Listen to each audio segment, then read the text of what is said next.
What is going on, guys? Welcome back to this video. Now today we're going to answer a question from one of the viewers. Her name is Jessica Lieberman. Jessica Lieberman asked, hey Ryan, love the show, love the channel, everything is so good that you do. Anyway, I was doing one of what the hell is she right here? I was doing the cigarette lighter video that you showed where you put the USB in, and I forgot to disconnect my battery, and by mistake I grounded off the positive side and it sparked, and now my OBD doesn't work, and I have no power to the cigarette fuse and I have no power to the cigarette lighter. So what should I do?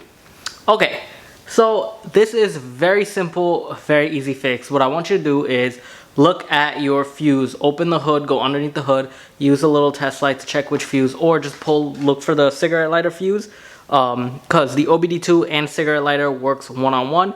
And all you have to do is make sure you disconnect your battery this time.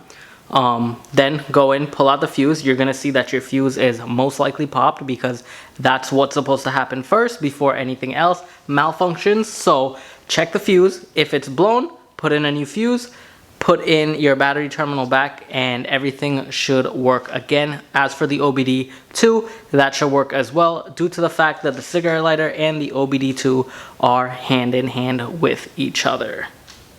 So let me know if that helps, and if it doesn't, just leave a comment in the comment section below and we'll get to you. Alrighty guys, so I hope you really enjoyed this really quick episode. If you did, make sure you hit the like button and also hit the subscribe button if you are not already subscribed, and also leave your comments in the comment section below. We'll see you for the next one.